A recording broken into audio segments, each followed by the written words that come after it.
Shalom, selamat pagi saudara yang diberkati oleh Tuhan Yesus Kristus. Jumpa lagi bersama dengan kita semuanya di dalam Gracia Hope Compassion Channel. Bersyukur kepada Tuhan sebab kita mau merenungkan firman Tuhan, firman Allah yang hidup, firman Tuhan yang berkuasa untuk menyelamatkan jiwa kita. Tetaplah kerjakan keselamatanmu dengan takut dan gentar, saudara, dan sebab itulah kita akan mengandalkan Tuhan setiap waktu, sebab firman Tuhan itu adalah kekuatan bagi jiwa kita. Bapak Ibu Saudara yang diberkati oleh Tuhan Yesus Kristus, mari kita sama-sama merenungkan sabda firman Tuhan pada pagi hari ini yang terambil dari Roma 14. Sebelumnya mari kita mohon pertolongan Tuhan, kita satu dalam doa. Terima kasih Bapa di surga, terpujilah kami menyembah Engkau di dalam Tuhan Yesus Kristus. Terpujilah nama Tuhan Yesus Kristus yang menjadikan langit dan bumi dan segala isinya. Ketika kami meninggikan Engkau, kami mengangkat tangan. Kami percaya Tuhan turun tangan atas segala masalah pergumulan kehidupan kami. Kami bersyukur kepada Tuhan, kami sambut firman-Mu dengan kuasa darah anak domba Allah yang kudus. Layakan kami Tuhan untuk masuk mempersembahkan mesbah di hadapan hadirat Tuhan. Karena Yesus telah mati bagi kami, sebab itu kami percaya. Tangan Tuhan yang kuat akan menolong kami. Dalam nama Yesus kami bersyukur. Amin. Saudara, firman Tuhan kita akan bacakan pada pagi ini dari kitab Roma 14 ayat 1 hingga ayat yang ke-12. Terimalah orang yang lemah imannya tanpa mempercakapkan pendapatnya. Judul perikopnya, jangan menghakimi saudaramu. Ya, yang seorang yakin bahwa ia boleh makan segala jenis makanan. Tetapi orang yang lemah imannya, ya saudara, dia hanya makan sayur-sayuran saja. Siapa yang makan, janganlah menghina orang yang tidak makan. Siapa yang tidak makan, janganlah menghakimi orang yang makan. Sebab Allah telah menerima orang itu. Siapakah kamu sehingga kamu menghakimi hamba orang lain? Entahkah ia berdiri, entahkah ia jatuh, itu adalah urusan Tuhannya sendiri. Tetapi ia akan tetap berdiri karena Tuhan berkuasa menjaga dia terus berdiri. Yang seorang menganggap hari yang satu lebih penting daripada hari yang lain, tetapi yang lain menganggap semua hari sama saja. Hendaklah setiap orang benar-benar yakin dalam hatinya sendiri. Siapa yang berpegang pada suatu hari yang tertentu, ia melakukannya untuk Tuhan. Dan siapa makan, ia melakukannya untuk Tuhan, sebab ia mengucap syukur kepada Allah. Dan siapa tidak makan, ia melakukannya untuk Tuhan, dan ia juga mengucap syukur kepada Allah. Sebab tidak ada seorang pun di antara kita yang hidup untuk dirinya sendiri, dan tidak ada seorang pun yang mati untuk dirinya sendiri. Sebab jika kita hidup untuk Tuhan. Dan jika kita mati untuk Tuhan. Jadi baik hidup atau mati, kita adalah milik Tuhan.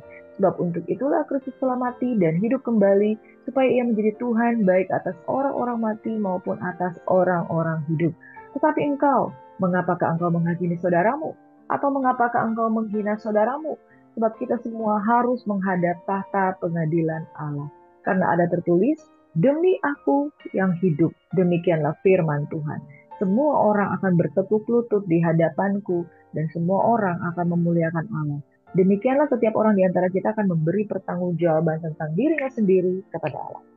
Ya, topik pada pagi hari ini adalah jangan menghakimi, dan kita semua akan memberikan pertanggungan jawab tentang dirinya sendiri kepada Allah. Bapak Ibu Saudaraku yang diberkati oleh Tuhan Yesus Kristus, entahkah ia makan, entahkah ia minum, ia melakukan segala sesuatunya, biarlah dia memiliki keyakinan untuk dirinya sendiri. Sebab tiada seorang pun di antara kita yang hidup untuk dirinya sendiri, dan tidak ada seorang pun yang mati untuk dirinya sendiri. Dalam hal ini, saudara, yang pertama yang kita belajar bahwa kita harus bertanggung jawab dengan apa yang kita lakukan. Ya, kita bertanggung jawab dengan apa yang kita lakukan. Kita tidak menjudge orang lain, dan orang lain tidak menjudge kita. Dan apapun yang kita lakukan, tanggung jawab adalah di dalam diri kita sendiri terhadap Tuhan. Bapak Ibu Saudaraku yang diberkati, anak-anak tidak berbuat dosa, lalu orang tua yang akan bertanggung jawab kepadanya. Memang firman Tuhan berkata bahwa ketika kita berbuat dosa, maka Tuhan akan membalaskan sampai pada keturunan yang keempat. Tapi saya mau katakan pada firman Tuhan pada pagi hari ini, setiap orang akan bertanggung jawab terhadap keselamatannya masing-masing. Saudara tidak akan masuk ke dalam kerajaan surga hanya dengan berdasarkan iman daripada orang tuamu. Saudara tidak akan masuk di dalam kerajaan Allah dan memerintah bersama dengan Tuhan kalau saudara tidak mengerjakan keselamatan saudara dengan takut dan gentar. Sebab firman Tuhan katakan bahwa jikalau engkau tidak mengalami yang lahir yang namanya kelahiran baru, saudara, maka saudara itu jangankan masuk melihat saja, saudara tidak akan diizinkan untuk masuk dalam kerajaan Allah. Bapak Ibu Saudara ya, lalu Nikodemus berkata seperti ini, bagaimana mungkin seseorang bisa masuk kembali ke dalam rahim ibunya dan dilahirkan kembali? Ia tidak mengerti, padahal dia adalah seorang pemimpin agama Yahudi. Yang firman Tuhan ingatkan dalam kehidupan kita, bahwa seorang itu entahkah dia lahir dengan marga apa saja, dia lahir dari keturunan raja, dia lahir dari keturunan orang miskin, tapi kalau dia hanya lahir satu kali dan dia tidak mengalami lahir kembali di dalam Kristus Yesus, maka dia tidak akan masuk di dalam kerajaan Allah. Dan pertanggungjawabannya iman, sekalipun dia lahir dari keluarga pendeta, sekalipun dia lahir dari keluarga hamba Tuhan, tapi kalau dia tidak lahir kembali di dalam Kristus Yesus yang memberikan keselamatan di dalam kehidupan dia, maka dia tidak akan mengalami kerajaan Tuhan dalam hidupnya. Sebab jika kita hidup untuk Tuhan, dan jika kita mati untuk Tuhan. Jadi baik hidup atau mati, kita adalah milik Tuhan.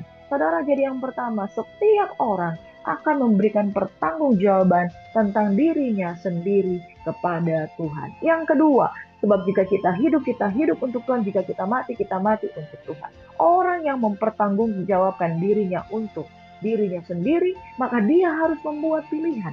Amin. Apakah dia akan hidup untuk Tuhan atau dia hidup untuk dunia ini? Lalu ketika dia mati, apakah dia mati untuk memberikan nyawanya kepada Tuhan, atau mati hanya untuk sekedar meregang nyawa, lalu kemudian berpulang? Nah, saudaraku yang diberkati oleh Tuhan Yesus Kristus, yang pertama kita harus memberi pertanggungan jawab tentang diri kita sendiri. Yang kedua, kita harus memilih apakah kita hidup untuk Tuhan ataukah kita akan hidup untuk diri kita sendiri. Hidup itu adalah sebuah pilihan, saudara. Itu sebabnya kita tidak bisa menghakimi pilihan orang lain. Saudara, di dalam satu keluarga ada 3 orang bersaudara. Yang pertama, dia memilih hidup untuk Tuhan. Yang kedua, dia memilih untuk tidak mengenal Tuhan. Yang ketiga, dia memilih untuk menyembah penyembahan berhala. Lalu ketiga-tiganya sebenarnya lahir daripada keluarga Kristen. Apakah di antara mereka ada yang selamat? Saudara, percayalah bahwa orang yang mengalami keselamatan yaitu dia yang mengalami Tuhan Yesus, dia yang mengalami lahir baru, dia yang percaya kepada Tuhan, dia hidup untuk Tuhan, dan dia mati pun untuk Tuhan. Sebab hidup adalah Kristus dan mati adalah sebuah keuntungan jika kita mati di dalam Tuhan. Jikalau saudara tidak mati di dalam Tuhan, maka kita hidup tidak berharga. Sebab firman Tuhan katakan, berharga di mata Tuhan kematian orang yang dikasihinya. Tapi kalau kita hidup selama hidup, kita hidup untuk Tuhan, tapi kita mati tidak untuk Tuhan, kita mati untuk satu hal yang kita jatuh di dalam dosa. Nah, saudaraku yang diberkati oleh Tuhan Yesus Kristus, pergaulan yang buruk akan merusak kebiasaan yang baik. Awali dengan roh, jangan mengakhiri dengan daging. Saudara sudah diselamatkan oleh Tuhan, tetapi selama hidup, saudara tidak sungguh-sungguh hidup untuk Tuhan. Akhirnya, ketika saudara mati, saudara sudah ada di luar Tuhan. Roma 8 ayat 1 mengatakan bahwa barang siapa demikian sekarang, tidak ada lagi penghukuman bagi mereka yang ada di dalam Kristus. Nah, saudara, kalau saudara mengawali dengan roh, saudara hidup dengan Tuhan. Tetapi pada waktu saudara mati, saudara tidak di dalam Kristus, saudara tidak di dalam Tuhan, maka pilihan saudara telah membuat saudara kehilangan keselamatan. Jika kita hidup untuk Tuhan. Jika kita mati untuk Tuhan, kita mati di dalam Tuhan. Sebab untuk itulah Kristus telah mati dan hidup kembali, supaya ia menjadi Tuhan baik atas orang-orang mati maupun atas orang-orang hidup. Tetapi mengapakah engkau menghakimi saudaramu? Atau mengapakah engkau menghina saudaramu? Sebab kita semua harus menghadap tahta pengadilan Allah. Yang ketiga, saudara, mengapa kita tidak boleh menghakimi? Karena pada akhirnya kita juga sama. Kita akan menghadap pengadilan tahta pengadilan Kristus. Saudara, bagaimana mungkin kita menghakimi kalau kita sendiri juga dihakimi? Artinya, saudara, penghakiman kita itu tidak seadil dengan penghakiman daripada Tuhan. Kita juga dihakimi, kita juga diadili. Kita tidak mungkin mengungkapkan pendapat kita untuk menghakimi orang lain. Kecuali ada suara Tuhan yang Tuhan perintahkan untuk saudara sampaikan. Tetapi kita tidak menghakimi dan memberikan penghukuman bahwa dia akan menjadi seperti ini. Tapi kita menyampaikan firman. Tugas kita bukan menghakimi. Tugas kita adalah menyampaikan firman Tuhan. Ketika kita menyampaikan firman Tuhan, sudah selesai kita menyampaikan, di situ pekerjaan Tuhan yang Tuhan percayakan, sampai di situ sudah selesai. Kita tidak membuat penghakiman.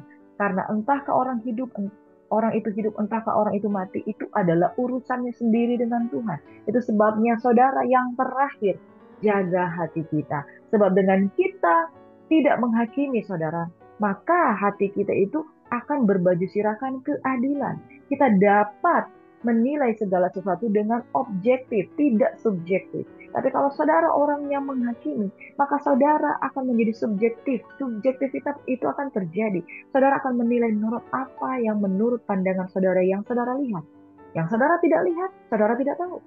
Karena itu ada tertulis, demi aku yang hidup, demikianlah firman Tuhan, semua orang akan bertekuk lutut di hadapanku dan semua orang akan memuliakan Allah. Yang terakhir, bahwa pada akhirnya hanya nama Tuhan yang akan disembah.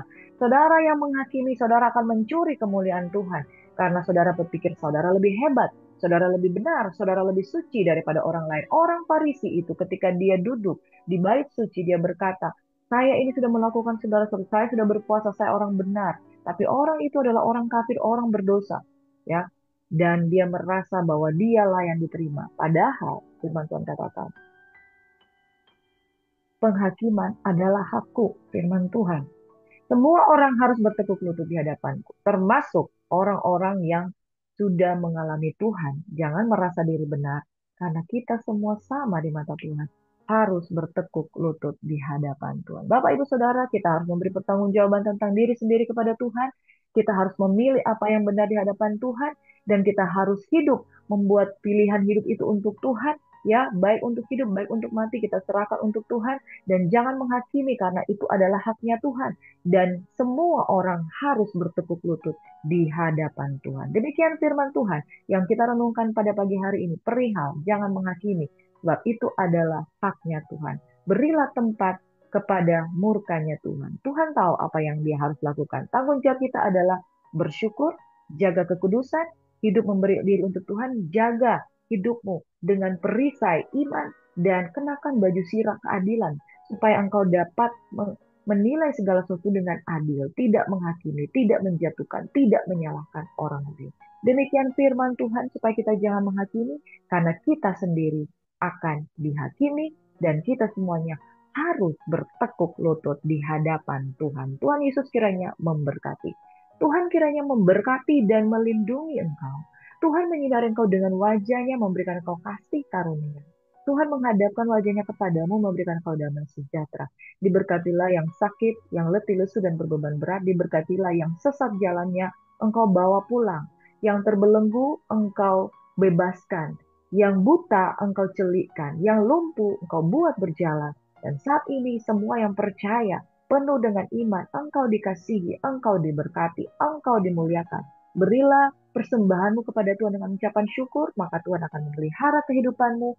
Jangan takut, jangan khawatir, Tuhan ada di pihak orang yang berkenan kepadanya.